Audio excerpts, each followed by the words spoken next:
Bienvenue à ce webinaire de rentrée qui vous est proposé par la CPME Normandie dans le cadre de ces webinaires régionaux. Alors ce matin, le webinaire sur l'illettrisme vous est proposé dans le cadre de la 11e édition des Journées nationales d'action contre l'illettrisme qui se déroule donc cette semaine, qui a commencé le 8 et qui se poursuit jusqu'au 15 septembre. Donc, ce webinaire est organisé avec nos partenaires, Synthèse Action et la boîte aux lettres, donc Estelle Bonneau et Nathalie Chambon et Nathalie Savot, pardon.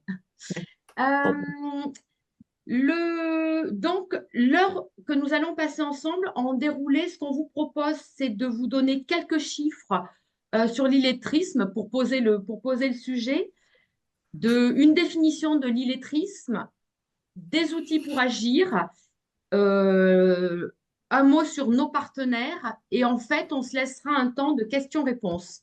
Alors, ce que je vous propose à tous pour le bon déroulé de ce webinaire, je mets en lien les acteurs et je propose la même chose. Je fais des webinaires aussi, on travaille avec eux. On fait la même chose le 24 septembre sur l'apprentissage. Ce que je vous demanderai, s'il vous plaît, c'est de couper vos micros pour le bon déroulé de ce webinaire.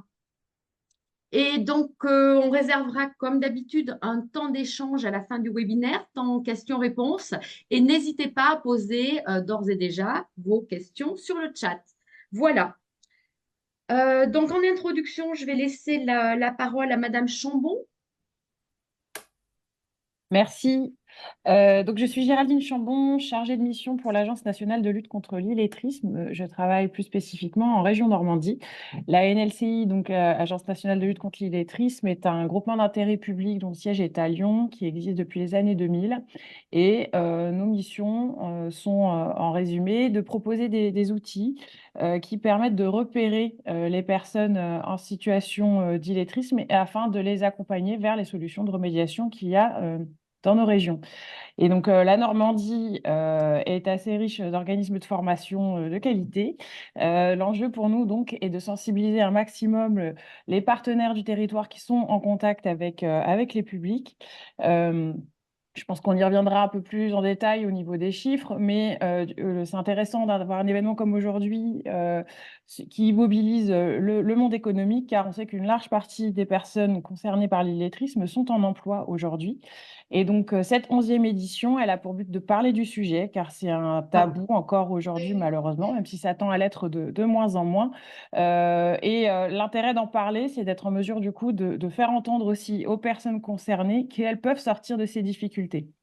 Voilà, donc point positif, hein, on a eu des nouveaux chiffres cette année et on sait que l'illettrisme recule depuis maintenant plus de 20 ans. Donc ça fonctionne. L'enjeu simplement est de savoir que ça existe et que du coup, on peut en sortir. Je vous laisse la parole pour le reste parce que je crois qu'on a un webinaire assez riche. Merci beaucoup pour cette introduction. Donc, on va passer, on va voir quelques chiffres. Est-ce que vous savez quelle est la proportion de la population française âgée de 18 à 64 ans qui éprouve d'importantes difficultés dans au moins une des 4 compétences de base? Alors, pour rappel, les 4 compétences de base, c'est donc la lecture, l'écriture, le calcul et l'identification des mots.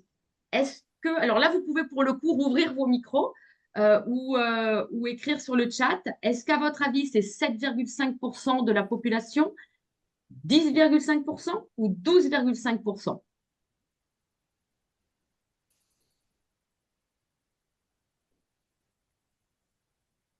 On aurait dû offrir un café parce qu'apparemment, on n'a pas trop de retour. Allez, je me lance 7,5. Allez, Nicolas.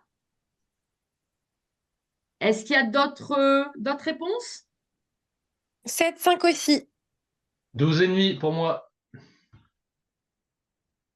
12,5 aussi pour moi. Moi, je dirais 12,5 aussi. Moi, je dis 10,5. On donne la réponse, Estelle? En fait, il y a 10,5% de la population qui éprouvent d'importantes difficultés à identifier les mots, comprendre un texte, écrire et compter. Et donc, ça représente 3,7 millions de personnes. Un autre chiffre, est-ce que vous savez quelle proportion de la population française âgée toujours de 18 à 64 ans est touchée par l'illettrisme en France? 2%, 4%, 8%? Allez, 4. 2. 2. On est sur la population active, hein. Pas encore. Oui, tu as raison de le rappeler. Je dirais 2 aussi, moi. On donne la réponse, Estelle? 4%. 4%, 4% de la population est dans l'incapacité de lire et d'écrire. Ça représente 1,4 million de personnes. Dernier chiffre. Est-ce que vous le savez, quelle est la proportion de personnes qui est en difficulté et qui occupe, donc en difficulté préoccupante, avec les fameuses 4 compétences de base et qui est en emploi? 15% de la population, 25% ou 55%? Et qui est en emploi? 15%. Manuel? 15%.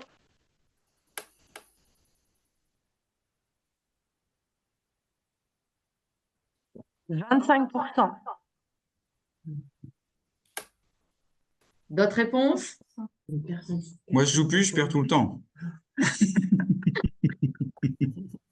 En fait, oups.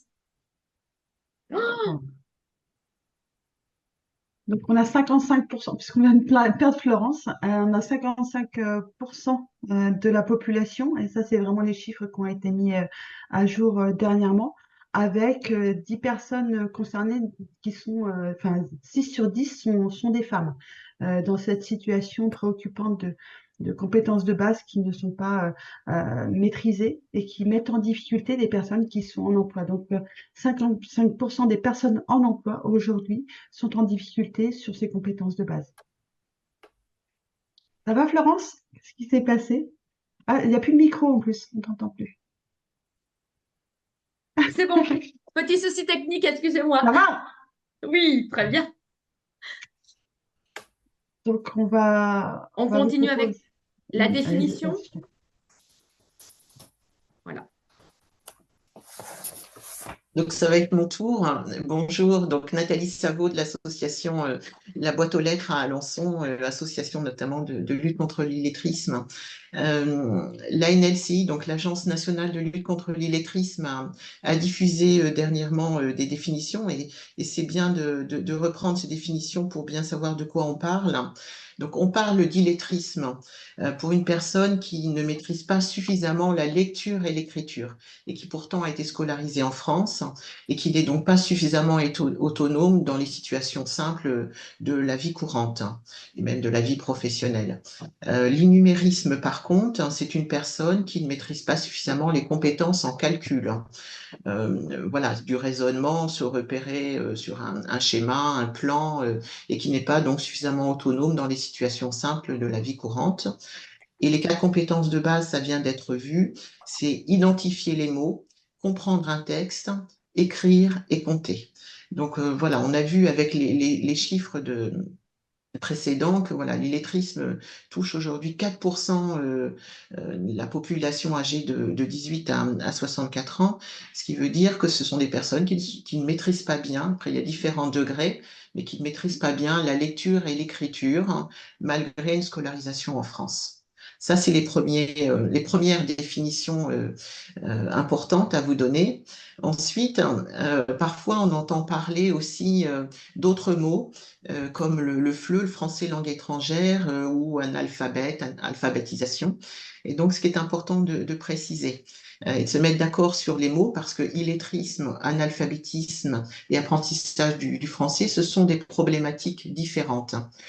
Un adulte qui a été scolarisé mais qui n'a pas une maîtrise suffisante de la lecture, de l'écriture, doit réapprendre, renouer avec les formations de base. Il doit réacquérir, consolider les compétences de base. Ça, c'est la lutte contre l'illettrisme. Donc, la personne a été scolarisée, elle ne maîtrise pas les savoirs de base, c'est l'illettrisme. Par contre, un adulte qui n'a jamais été scolarisé, ce qui n'est pas le cas en France, hein, mais qui n'a jamais été scolarisé ou très peu scolarisé, doit tout apprendre. Et là, on parle d'alphabétisation. Et le FLE, le français langue étrangère, là, c'est un nouvel arrivant en France qui doit apprendre le français. Il a été scolarisé dans sa langue, hein, dans sa propre langue, mais voilà, le français, pour lui, c'est du français langue étrangère. Voilà, on parle de FLE. C'est important de resituer ces mots.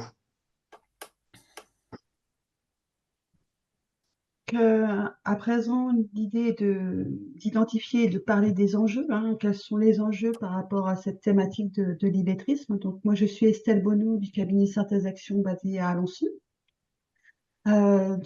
Pour parler des situations d'illettrisme et leurs enjeux, les situations d'illettrisme, on en a parlé, Florence l'a dit en introduction, d'un effet un petit peu tabou, de situations invisibles mais que l'on ressent, et les impacts des difficultés sur ces quatre compétences sont nombreux. On parle d'impact de dysfonctionnement. Donc l'impact social pour la personne dans sa vie, c'est du stress, de la fatigue, parfois jusqu'au burn-out, puisque la personne met en place des stratégies de contournement nombreuses, beaucoup d'efforts pour ne pas montrer ces difficultés. Elle oublie ses lunettes, elle est absente aux formations. Donc, ce qui amène aussi une difficulté psychologique dans le développement de sa vie personnelle, mais aussi professionnelle, puisqu'elle va se démotiver, puisqu'elle ne va pas pouvoir progresser en l'absence de ses compétences de base et pouvoir devenir dans une situation de mécontentement important. Et sociologiquement, c'est aussi une dégradation du climat social, de conflit. Une personne en difficulté et en situation d'illettrisme ne pourra pas aider ses enfants, à progresser sur un niveau scolaire, faire ses courses, avoir un rendez-vous, remplir des documents, hein. Ici, on ne parle pas d'électronisme, mais tout ça se mêle effectivement souvent dans ces situations. Donc ça, c'est pour l'aspect social, donc qui va aussi se répercuter dans la vie de l'entreprise. Et dans la vie d'entreprise, l'impact sera important en termes de dysfonctionnement, puisqu'on va avoir d'une communication difficile avec son manager, on va devoir répéter les procédures, elle va avoir des difficultés à comprendre les procédures.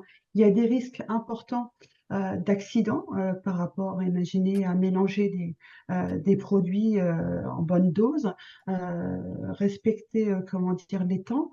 On a des surtemps puisqu'on répète, de la non-qualité, de la perte de matières premières, par exemple. Donc, il y a un impact économique également pour l'entreprise. Et je dirais un des impacts et des enjeux, c'est là-dessus également l'impact au niveau de la RSE, puisque l'inclusion de ces personnes est vraiment difficile quand on est en situation d'illettrisme.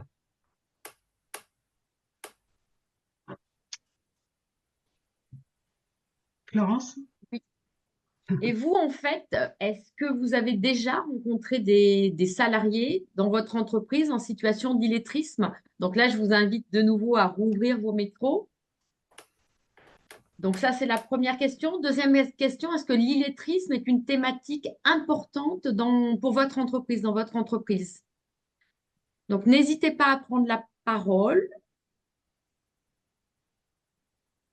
pour témoigner.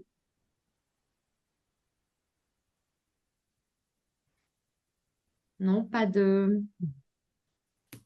C'est un sujet lourd, hein, quand même, Ouais. un sujet compliqué à aborder, nouveau parfois, même si on commence à y mettre des mots.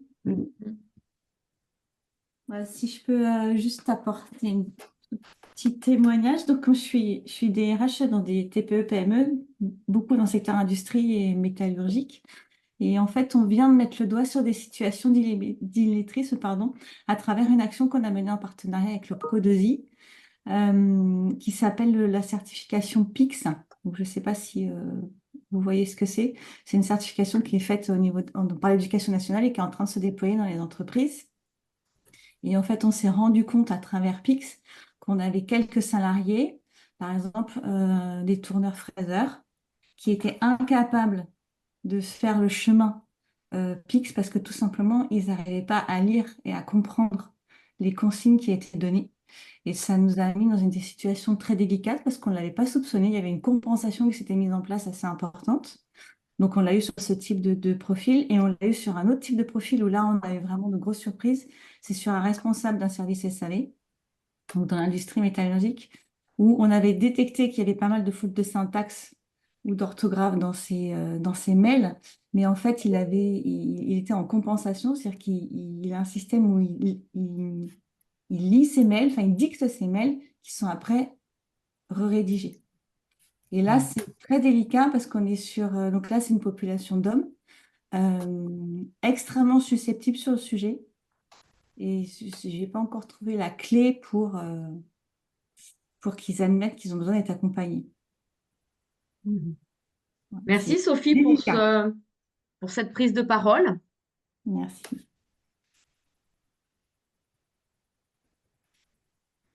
Est-ce qu'il y a d'autres personnes qui veulent témoigner ou prendre...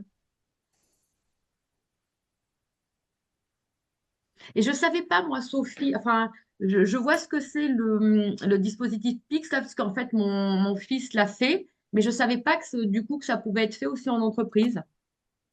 Alors là, c'est spécifique à la branche industrie métallurgie, puisque c'est un partenariat en fait avec l'OPCO2I qui subventionne D'accord. les entreprises. Donc nous, la démarche, alors elle n'est pas gratuite parce qu'il y a un engagement. Enfin voilà, enfin, c'est une démarche qu'il faut déployer. Mais j'ai trouvé que c'est un dispositif très très intéressant et tout le monde a joué le jeu. Donc là, c'est une entreprise de 50 salariés et on a quand même 30 salariés qui ont accepté de le faire, qui sont allés au bout de la démarche et les certifications démarrent le 3 octobre. Ah, c'est bien, ça Je pourrais vous envoyer si ça vous intéresse, parce que c'est un dispositif national, donc tout le monde peut en bénéficier en relevant de l'OPCO2I. Je pourrais vous envoyer la petite plaquette si ça vous Ah ben intéresse. écoutez, volontiers, et puis on la partagera. Ouais, vraiment volontiers, Sophie, merci. Pas de problème, merci. Est-ce que quelqu'un d'autre veut prendre la parole? Eh ben, dans ce cas-là, on continue. Et puis peut-être, voilà, au fur et à mesure, si vous voulez reprendre la parole, n'hésitez pas. Donc, je ne sais pas si Géraldine est encore là, si elle souhaite parler d'Evagile. En tout cas, l'idée maintenant, à partir de cette étape, c'est de vous proposer les différents outils qui existent pour accompagner les entreprises par rapport à cette difficulté. Alors, je crois que Géraldine Oui, ne veut oui, je pas suis là. rester très... Ah, elle est là. Ah, pardon. Si, je suis là. Parler Euh, d'Evagile, qui est la première oui. étape, hein, peut-être. Alors, la NLCI travaille avec un enseignant-chercheur de Lyon qui s'appelle Monsieur Pascal Moulette, qui a travaillé sur les coûts cachés de l'illettrisme. Et en fait, à l'issue de ces travaux, bon, je sais pas si je me rappelle plus des slides suivantes, mais du coup, il a pu en fait mesurer que ne pas prendre en compte l'illettrisme dans une structure, ça peut coûter de 2 à 6 fois la masse salariale. Et donc, pour faire aider les DRH ou les chefs d'entreprise à prendre conscience de ce risque, il a créé un outil qui s'appelle Evagile, que j'estime être un outil de conscientisation. Donc, en fait, à travers une série de questions, vous pouvez, voilà, je vais vous envoyer le lien après, voilà, je suis en plein écran. Mais juste après, je le mettrai dans le chat, comme ça, vous pourrez peut-être aussi aller y jeter un œil. Vous verrez, ça prend 5 à 10 minutes, vous répondez à des questions en ligne et ça vous donne un potentiel risque d'illettrisme dans votre organisme. Ça, comme l'a expliqué Madame Fautra, ce n'est pas si aisé de mettre en place un plan d'action une fois qu'on a pris conscience de ce risque. Il y a un certain nombre de choses à réaliser. Mais en tout cas, c'est un point de départ. Un point de départ pour vous, qui peut-être avait en tête que vous avez recruté des personnes sur la base de diplômes, sur la base de compétences. Ça ne remet pas en question ces compétences-là qui sont utilisées peut-être dans votre quotidien professionnel, mais la maîtrise des compétences de base, parfois, effectivement, ça peut être caché. Et donc, les compensations qui ont été évoquées tout à l'heure, où il y en a une multitude, et les collègues peuvent parfois y contribuer. Et donc, ces surcoûts sont peut-être à étudier. Voilà. Et de votre place, vous ne les voyez pas. C'est ce que Monsieur Moulette montre dans ses travaux. Je vais chercher le lien, comme ça vous pourrez le faire en même temps qu'on se parle. Parfait, merci. Et si vous pouvez le mettre dans le chat, ce sera super. Ouais. Ou je le Merci. rajouterai dans le support aussi. Ouais. Madame Vaïda, donc aujourd'hui, des outils sont mis en place au niveau de la région. Alors, bonjour à tous. Donc, Listène Vaïda, je suis chargée de mission en DRETS et j'anime en effet un dispositif qui s'appelle la prestation conseil RH. Et cette prestation, en fait, elle peut être mobilisée. Alors, je fais le lien avec vos propos, Madame Fautra, tout à l'heure, hein, sur le fait qu'à partir du moment où on soupçonne où on envisage potentiellement peut-être des risques d'illettrisme dans une entreprise, eh bien, parfois, le chef d'entreprise, malgré sa bonne volonté, ne sait pas exactement comment prendre en compte cette difficulté-là et aurait tendance aussi un peu finalement à la mettre de côté. Donc, on sait aussi que, comme vous le rappeliez, Géraldine, hein, que 50%, plus de 50% des personnes en situation d'illettrisme sont en emploi, sont souvent tout à fait opérationnelles dans leur emploi, hein, font le job évidemment, sans difficulté particulière parce qu'elles compensent avec plein de méthodes de contournement ou d'évitement. Mais finalement, les salariés peuvent être beaucoup plus à un moment donné exposés lorsqu'il y a des mutations dans l'emploi. Et on sait aujourd'hui que les emplois eh bien, se transforment, évoluent et finalement, les risques de fragilisation des salariés sont plus conséquents lorsqu'en effet, les entreprises ont des mutations dans leur emploi. Ce qui est proposé par la prestation conseil RH, c'est vraiment d'accompagner les entreprises dans leur réflexion autour des sujets RH. Alors, c'est aussi bien des sujets autour de la fidélisation des salariés, du recrutement, etc. Mais c'est également tout ce qui s'apparente à la gestion prévisionnelle des emplois et des compétences. Et on a, l'année dernière, commencé à travailler en lien avec les consultants hein, qui interviennent pour déployer les PCRH en lien notamment avec les OPCO, puisque le principal interlocuteur des entreprises sur les sujets emploi-compétences, c'est l'OPCO, c'est son OPCO, donc vous l'évoquiez tout à l'heure, l'OPCO 2I notamment, hein, qui est aussi partie prenante. Et donc, c'est une façon d'accompagner un chef d'entreprise en lui proposant un certain nombre de journées donc, qui vont être mises en œuvre par des consultants spécialisés sur les sujets RH et où finalement on va pouvoir aborder ces questions potentiellement, mais bien d'autres également, et pourquoi pas aussi prendre du temps pour déployer l'outil que vous évoquiez tout à l'heure, l'outil Evagile, et derrière partir sur un accompagnement plus conséquent. Alors, on ne va pas financer avec la PCRH des actions de formation, mais ça, il y a d'autres outils pour ça. On va mettre le doigt sur les conséquences des situations d'illettrisme sur l'organisation de l'entreprise, etc. Donc, la PCRH, elle est déployée auprès des entreprises de moins de 250 salariés et plutôt prioritairement sur les entreprises de moins de 50 qui ne disposent pas notamment de services RH, hein, parce que beaucoup de petites entreprises ne disposent pas de services RH et c'est le chef d'entreprise ou la chef d'entreprise qui gère un peu tous les sujets. Et donc, on voit aujourd'hui que la PCRH, elle se déploie massivement sur les entreprises de moins de 50, hein, 86% des entreprises de moins de 50 sont bénéficiaires de la PCRH. Donc, on voit bien que c'est quand même prioritairement sur ce type d'entreprise. Et l'idée, c'est bien non pas de gérer les RH à la place de l'entreprise, mais de l'accompagner et d'intégrer les RH dans la stratégie de développement économique de l'entreprise. Les journées PCRH, alors en moyenne, on est sur 6 à 7 jours en moyenne d'accompagnement pour les entreprises qui en bénéficient. Et les journées PCRH sont prises en charge à 50% par l'État. Et selon la taille de l'entreprise, l'OPCO, généralement, complète ce financement. Alors, il peut y avoir parfois un petit reste à charge de l'entreprise, mais on voit quand même qu'il y a souvent une prise en charge complète de la PCRH.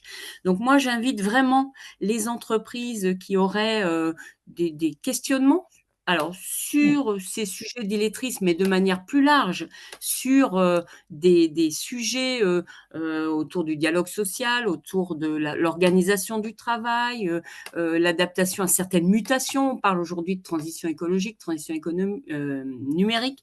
Donc, il y a beaucoup de sujets qui peuvent être traités par la PCRH.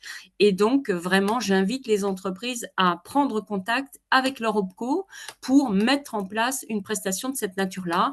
Et sachez simplement, pour conclure, que nous avons, grâce aussi au partenariat avec la NLCI, déployé une formation au début de cette année, avec un certain nombre de consultants, et notamment Madame Bonneau, qui faisait partie des consultants, pour vraiment aussi professionnaliser les consultants sur ces sujets d'illettrisme, parce qu'y compris eux, eh bien, avaient besoin parfois aussi d'avoir les bons outils pour questionner de manière un peu intelligente et rusée les chefs d'entreprise sur ces questions-là. Voilà.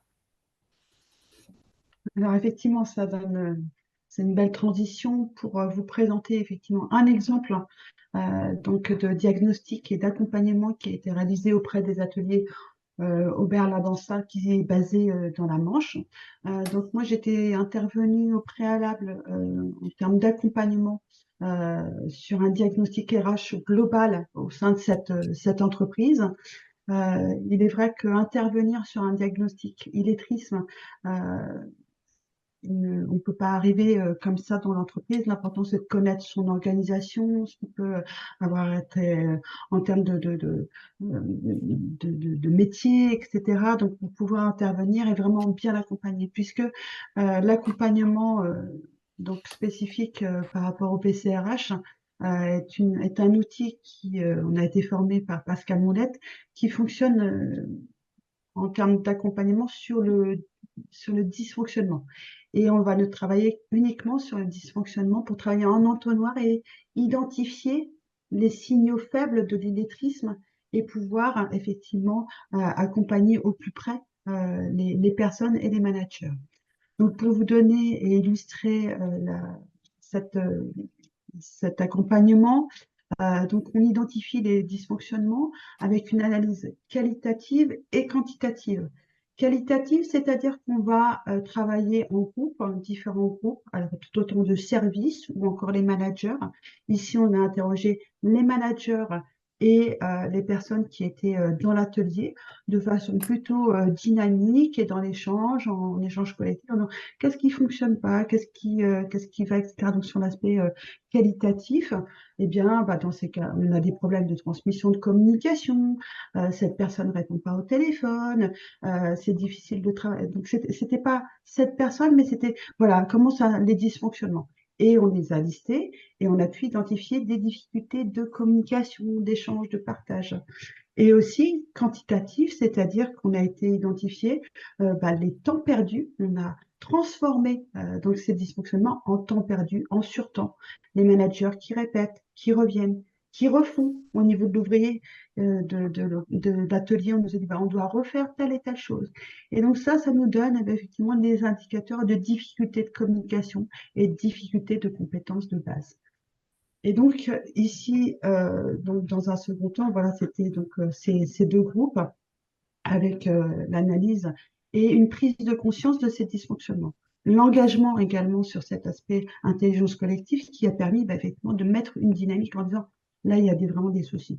Tout n'était pas lié à des difficultés de compétences de base, mais on y arrive avec une méthodologie d'entonnoir. Donc ici, il a été identifié dans cette entreprise assez rapidement, à peu près donc 2479 heures, hein, liées au surtemps et à des difficultés, à des dysfonctionnements. Et également 5% de perte de matière, donc du bois, hein, sur cette menuiserie. Et par la suite, un plan d'action a été déroulé pour permettre la mise en œuvre d'actions correctives, pragmatiques. Bah, tiens, on va fonctionner telle et telle chose. C'était aussi de l'organisationnel, hein. Ici, on a bien travaillé sur l'organisationnel. Et puis, à un moment ou à un autre, on a dit, bah, quand on communique, on arrive avec des papiers qu'il faut déchiffrer. Donc, des problèmes, effectivement, d'écriture. Et par la suite, il a été fait un travail au plus près des collaborateurs pour échanger avec eux et leur dire, il y a peut-être quelque chose où vous êtes en difficulté. Donc, ça, on va voir avec Nathalie. Et là, on est bien sur un travail, ce diagnostic de dysfonctionnement permet d'amorcer l'approche individuelle qui va se faire dans un second temps pour accompagner les collaborateurs. Mais là, tout le monde est mobilisé, les managers, sur effectivement le fait d'identifier cette problématique, l'impact sur l'organisation. Et cet esprit collectif permet effectivement d'accompagner dans le temps par la suite le développement des compétences de base.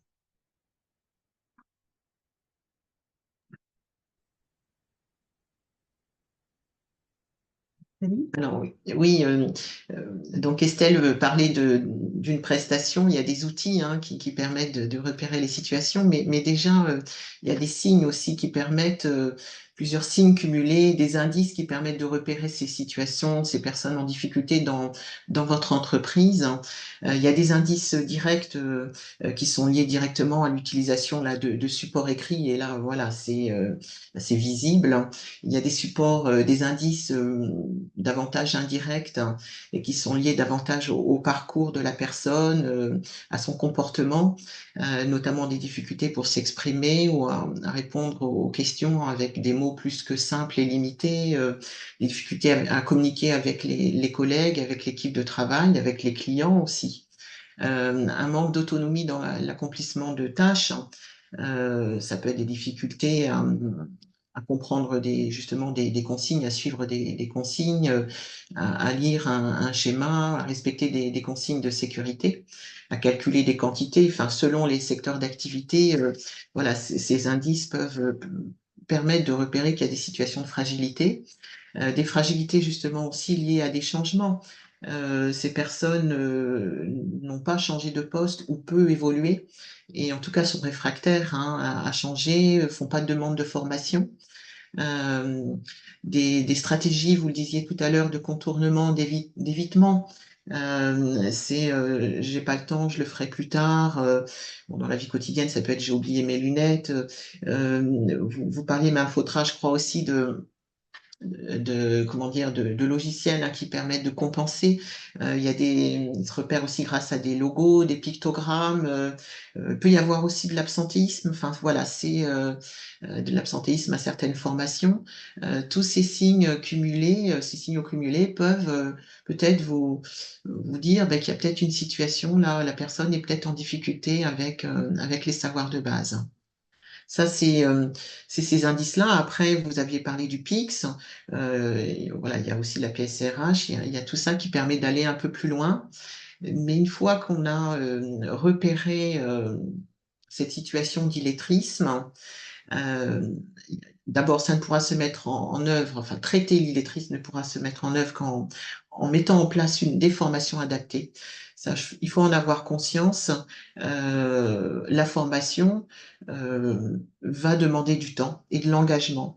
L'engagement de la part de l'entreprise, un accompagnement vers le salarié, et le salarié, voilà, il faudra qu'il soit prêt, et ça sera du temps. Et il faudra que ce soit des formations adaptées avec des organismes adaptés qu'il y a partout en Normandie. Mais vous le disiez, Madame Fautra, je reprends votre exemple, quand on a identifié une personne, le plus dur presque reste à faire, hein, c'est comment lui proposer justement cette formation sans la stigmatiser, sans la pointer du doigt. Vous parliez essentiellement d'hommes, voilà, pas évident de ne pas les blesser. Première des choses que vous avez, qui est importante, c'est d'instaurer un climat de confiance, hein, et de discrétion. Déjà, rien que la posture. La posture, être bienveillant, être à l'écoute. Je crois qu'il faut commencer comme ça. Et ensuite, il faut l'annoncer. L'annoncer, pas directement, mais en évoquant justement les situations professionnelles auxquelles elle est confrontée quotidiennement à son poste de travail et qui peuvent justement engendrer des difficultés, des erreurs parce que des consignes non comprises. Mais il est important aussi de positiver et de valoriser les réussites et l'expérience et les compétences de la personne parce que Géraldine opine de la tête, mais être en situation d'illettrisme, en tout cas ne pas maîtriser les compétences de base, ce n'est pas être incompétent, loin de là. La personne a de l'expérience, il y a des compétences. Donc d'où l'importance aussi de positiver, mais d'annoncer les difficultés qu'elle rencontre sur son poste. Ça va demander du temps, de prendre le temps de faire comprendre tous les bénéfices aussi qu'elle pourra en tirer sur le plan professionnel, mais aussi dans la vie de tous les jours. C'est ça qui peut donner le déclic parfois à certaines personnes, c'est que suivre cette formation lui permettra ensuite de mieux suivre la scolarité des enfants, de ses enfants par exemple. Ce qui est important, c'est de motiver, de donner du sens. À quel moment l'aborder? Voilà, ça peut être au moment où il y a un changement, une nouvelle procédure, hein, mais ça peut être aussi lors des entretiens professionnels, lors de questionnements, en initiant effectivement de façon délicate et respectueuse la situation. Mais la question, ça peut être juste de poser, est-ce que c'est difficile pour vous de lire ou d'écrire certains documents, certaines choses? Et là, la personne, devant cette conversation respectueuse, peut être amenée à le dire ou être dans le déni. Donc, dans ce cas-là, ça voudrait dire qu'elle n'est pas prête, mais ça peut être l'occasion et en pointant les situations difficiles qu'elle a rencontrées. Les difficultés à Internet, au numérique, c'est aussi une clé d'entrée. Parce que dans les chiffres de la NLCI, vous le verrez, les personnes qui sont en difficulté avec la lecture, l'écrit, sont aussi davantage en difficulté avec l'usage du numérique. Et donc, au travers des difficultés pour accéder au système d'information, ça peut être l'occasion d'aborder aussi les difficultés liées à l'écrit. Là. Je peux me permettre juste deux petites. Cléa, voilà. En fait, oui, Cléa est une. Ouais, je vous laisse en parler si vous voulez, et puis je vais en parler et reprendre après. Allez-y. C'est juste pour rebondir sur ce que vous veniez de dire, c'est que moi, j'ai retrouvé beaucoup de similitudes en pointant ce que je ne m'y attendais pas. Hein, que ces situations d'illettrisme que je n'ai pas forcément nommées comme ça. J'avais trouvé qu'il y avait des difficultés. Là, ça me permet de le nommer. Ça rejoint aussi des situations où on aborde des salariés en situation de handicap, ou des travailleurs en situation de handicap, pour les aider à faire reconnaître leur handicap sans qu'ils le voient comme une stigmatisation. Ouais, c'est exactement pareil. Parce que c'est vraiment la même approche très, très sensible et très délicate et qui prend du temps. Donc, et le temps, il est individualisé, ce n'est pas une norme générale pour toutes les situations individuelles. Et le deuxième chose, je rebondis sur les entretiens professionnels. Pour moi, c'est un bon outil, c'est une clé. Je ne suis pas sûre que ce soit une bonne... C'est une question ouverte. Hein. Lorsque les entretiens professionnels sont faits par les managers, les N+1. Je ne suis pas sûre que ce soit le bon outil à ce moment-là. Ou alors, il faut que le manager soit sensibilisé à l'illettrisme aussi avant. Et ça remet en situation managériale. Ça induit inconsciemment quand même d'être dans un entretien d'évaluation. Donc, voilà, c'est juste cette... je trouve que là, la personne qui mène l'entretien professionnel, ce n'est pas forcément le N+1. Tout dépend effectivement qui le mène. Alors, pour l'entreprise en menuiserie sur la Manche où je suis intervenue, on avait par la suite, en amont de cette analyse, on avait réalisé un accompagnement sur les entretiens professionnels. Et lors de ces entretiens professionnels, un certain nombre de collaborateurs avaient repoussé le document le guide en fait, c'était un recto verso, mais le support n'était pas du tout abordé. Et c'est un indicateur. C'était peut-être pas le moment pour mais les signaux faibles, il faut aussi savoir les détecter. Et les managers, s'ils sont bien formés sur les entretiens professionnels, c'est peut-être pas le moment parce que l'entretien professionnel est parfois un moment important pour les collaborateurs. Il y a d'autres sujets qu'ils veulent aborder. Mais en tout cas, cette rencontre avec un certain nombre d'indicateurs peut permettre effectivement de cibler un peu plus et à un autre temps revenir dessus.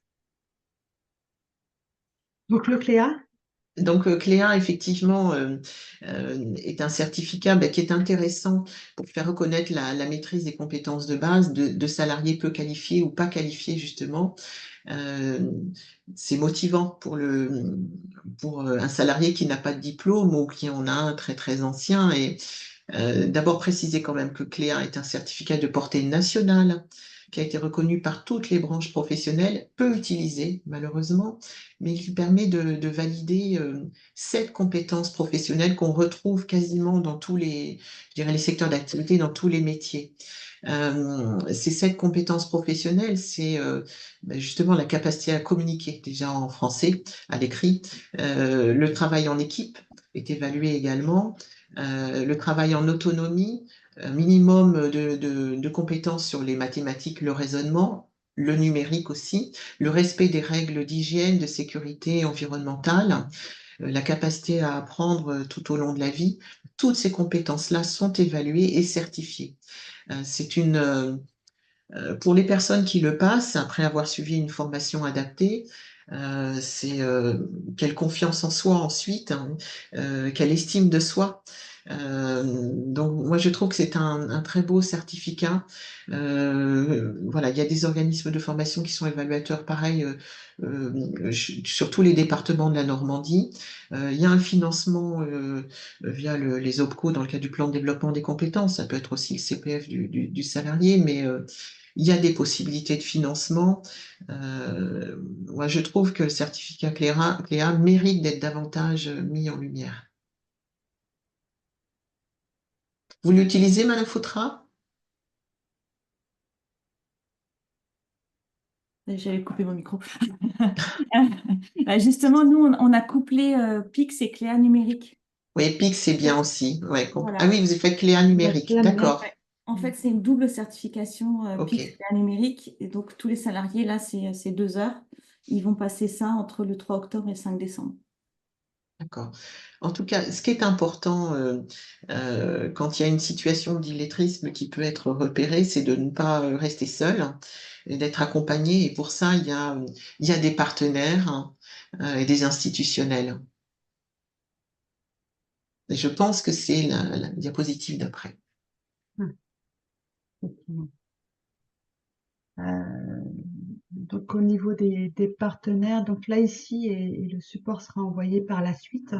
Donc vous avez donc le 0800 qui est donc un service gratuit. Peut-être que Madame Chambon peut dire quelques mots sur ce numéro vert qui permet effectivement, comme disait Nathalie, de ne pas rester seul et d'avoir voilà, quelqu'un avec qui échanger sur ce que vous avez pu voir ou ce que vous pouvez entendre et avoir un certain nombre d'outils pour vous aider. Mais également, au plus près, vous avez Madame Mallet au niveau de l'Orne qui peut être votre interlocutrice sur un accompagnement spécifique. Madame Vaïda, Si vous permettez, Madame Bonneau, je vais intervenir. bien sûr. Madame Benakcha, directrice adjointe à la direction départementale de l'emploi du travail et des solidarités de la protection des populations. Donc nous sommes en proximité sur les aspects notamment entreprises. Et donc sur le territoire, nous travaillons de concert avec Madame Mallet, qui est avec moi aujourd'hui, qui est la déléguée aux reconversions professionnelles et qui, pour la DETS-PP, est un point d'entrée également pour les entreprises. Donc comme l'a indiqué Madame Vaïda sur les PCRH, le point d'entrée, l'OPCO, mais aussi en proximité, nous avons des entreprises qui vont vers nous. Donc, je précise que l'accompagnement du coup de ces entreprises, et notamment au travers de la PCRH, c'est bien un accompagnement global et sur mesure. Et donc, je souhaite insister sur un élément, et vous l'avez évoqué, c'est la professionnalisation de la fonction RH, qui est importante, avec sa déclinaison dans l'organisation de l'entreprise, hein, notamment auprès des managers, etc. Parce que c'est ça qui permet aussi en amont de pouvoir aider à former, on va dire, l'ensemble de la ligne hiérarchique sur la détection d'un certain nombre d'éléments, notamment l'illettrisme. Madame a évoqué tout à l'heure, Madame Fautra a évoqué notamment le handicap, puisqu'on peut retrouver cette situation, enfin pour d'autres, on peut retrouver cette problématique de repérage pour d'autres situations. Voilà, je tenais à préciser ce point qui est important, surtout pour les TPE, PME, pour lesquels soit on n'a pas forcément un service RH créé, soit on a un service RH effectivement à faire évoluer sur ces thématiques. Donc, soulignons aussi, merci Madame Banachka, soulignons aussi également que les OPCO donc, sont vraiment à vos côtés dans ce type de situation, en sachant que chaque OPCO donc, a un référent illettrisme dans son organisation. Je dirais que cette première, il y a une deuxième présentation sur les personnes qui peuvent vous accompagner, mais ici, selon la situation, il y a différentes étapes. Ou alors la personne n'est pas identifiée, vous voulez mettre en place un accompagnement plus global et, comme disait Madame Pelachka, professionnalisé sur cette thématique. Ou alors la seconde situation, vous avez vraiment identifié une personne, vous cherchez à avoir une assistance d'organismes de formation. Donc ici, on vous a présenté alors c'est pas, voilà, c'est peut-être pas complet, mais en tout cas, selon vos départements, l'important est de travailler aussi en proximité, parce qu'en fait, une personne en difficulté d'illettrisme, voilà, j'ai eu une personne que j'ai accompagnée qui était sur train, et on lui a demandé, on lui dit, bah, il y a des solutions, il faudra la maison des mots à Argentan, et c'était compliqué. Une personne en difficulté va avoir des problèmes pour s'orienter, changer. Elle a toutes ses habitudes. Donc, la proximité est importante dans cet accompagnement, que la personne puisse effectivement être entourée dans sa démarche de développement de ses compétences de base. Nathalie, peut-être que par rapport à ces organismes dont tu fais partie. Oui, alors là, je pense que c'est pas une liste exhaustive, mais la plupart de ces organismes, voilà, adaptent leur formation pour des demandeurs d'emploi ou des salariés qui sont en difficulté avec les compétences de base. Pour la plupart aussi, ont un marché avec la région Normandie sur ce qu'on appelle les savoirs essentiels. Donc voilà, il y a des formateurs qui sont formés à cette formation, enfin sur les savoirs de base. Donc, faut pas hésiter à les contacter. Il y a des associations, on ne l'a pas noté non plus, constituées de bénévoles également. Parfois, ça peut être aussi un premier pas d'aller plutôt vers une association où il y a des bénévoles et on commence par quelques heures et puis ensuite on va aller plutôt vers une association, enfin, ou un organisme de formation où il y a des formateurs professionnels.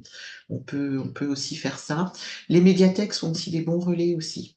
On travaille, enfin, je pense à la Maison des mots aussi, à la boîte aux lettres. Là, on travaille beaucoup aussi avec les médiathèques qui, voilà, dans les savoirs de base, l'accès à la culture aussi est un élément important et peut aussi donner envie à ces personnes de venir en formation. Mais n'hésitez pas à contacter tous ces organismes-là qui sont à votre disposition.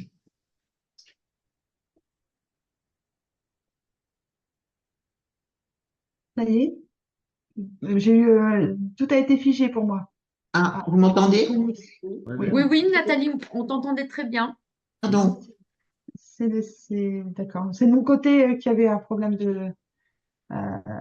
d'Internet.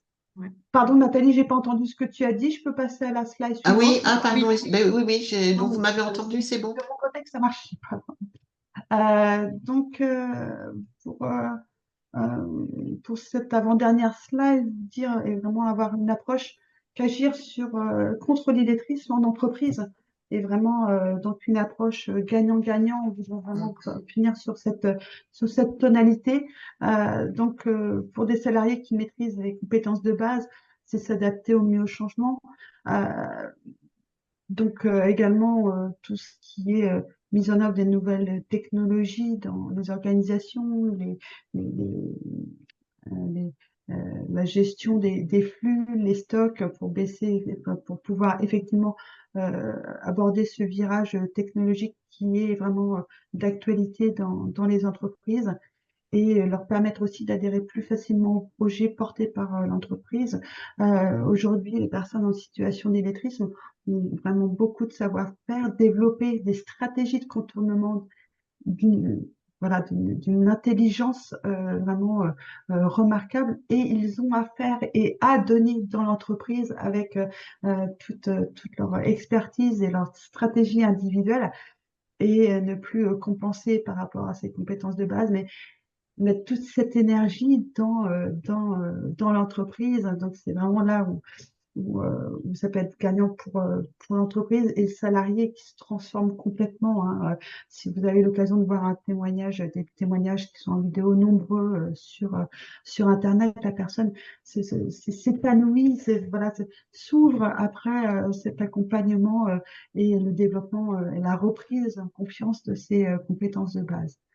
Et l'impact également et l'aspect gagnant pour l'entreprise, c'est le fait de garantir ce qui est respect de règles d'hygiène, de sécurité, baisse d'accidents du travail, puisqu'on peut s'interroger sur les, les causes racines de la sécurité au travail et les consignes mal lues, mal comprises, mal déchiffrées, effectivement, amènent des risques. Donc, une meilleure garantie, moins de pertes. Donc, je parlais de matières premières par rapport à la menuiserie, mais ça peut être aussi de la non-qualité, perte de temps également, de surtemps d'un manager qui doit répéter la consigne à l'oral ou qui doit corriger ou au pire, hein, dans une situation, faire à la place d'eux. Donc, une personne, dans ses capacités de base, va pouvoir être encore plus autonome et faire moins d'erreurs. Donc, ça, c'est vraiment quelque chose de positif pour l'entreprise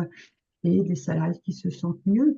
Vous avez des personnes qui sont en situation de difficulté sur les compétences de base qui vont refuser de devenir responsables d'équipe parce que effectivement ils ne pourront plus effectivement compenser ou masquer.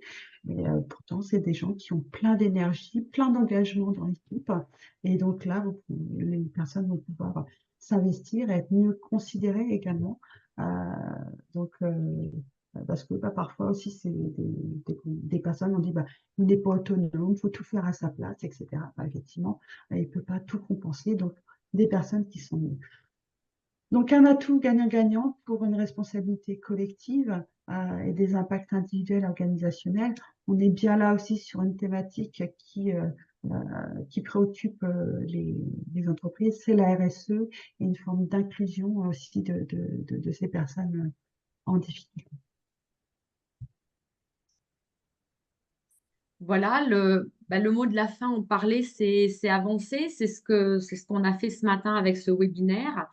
Donc, moi, je tenais à remercier Estelle Bonneau et Nathalie Savot pour l'animation de ce webinaire ce matin.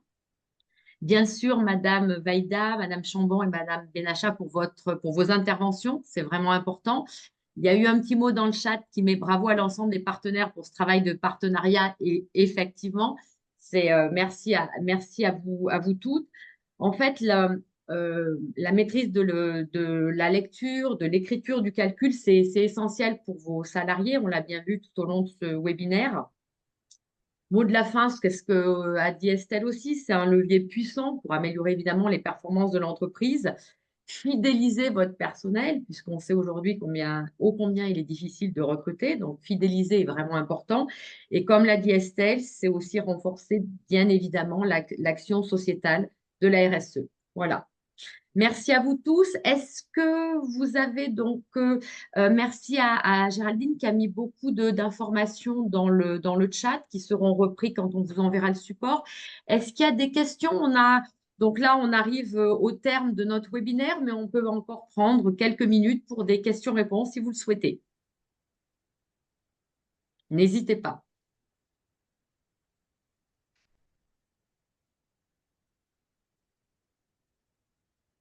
Bon, Sinon, je peux compléter juste pour appuyer ce qui a été dit au niveau de cette première étape pour certains qui entrent dans le sujet de l'illettrisme, elle peut paraître complexe et vraiment délicate. Néanmoins, pour animer d'autres événements en Normandie en ce moment, je voulais insister sur l'histoire de la posture parce que ce que j'ai pu constater en animant des ciné-débats, par exemple, c'est qu'effectivement, sur les territoires où le travail de terrain est fait depuis longtemps, lorsque les personnes sont dans un cadre bienveillant et qu'il y a eu des précédents, les premières personnes qui entrent en formation et qui du coup retournent dans leur poste derrière ont un tel mieux-être qu'il est constaté par leurs collègues et que ça libère une parole qui contribue à amener d'autres sessions de formation pour d'autres personnes qui en entendent parler. Voilà. Casser le tabou, c'est pour ça qu'on a gardé ce mot d'ordre, ça favorise la prise de parole. Moi, j'ai été surprise dans certains ciné-débats, pour citer celui d'Elbeuf, par exemple, où des personnes qui ne se connaissaient pas venaient participer au temps de projection et prenaient la parole pour parler de leur situation, pour évoquer le fait qu'elles-mêmes étaient retournées en formation. Et c'est des situations que, en échangeant avec d'autres OPCO, Capiat, dans des groupes de travail, nous l'a partagé, a eu des difficultés à démarrer des premières sessions de formation pour des salariés, mais derrière, ça en a généré d'autres. La difficulté, c'était de pouvoir commencer. Voilà. Donc, vous découragez pas, prenez le temps d'entrer dans le sujet. Je vous ai partagé le programme des JNAI, puisque du coup, là, on est encore dans cette période. On pourrait penser qu'on approche le 15 et que du coup, c'est terminé bientôt. Mais la Normandie est très dynamique sur ces sujets. Donc, on va jusqu'à début octobre. Donc, vous avez l'occasion d'aller dans d'autres événements si vous avez envie d'approfondir, peut-être en présentiel, par exemple. Et du coup, de vous familiariser avec d'autres partenaires du territoire, évoquer peut-être et rencontrer d'autres personnes. N'hésitez pas.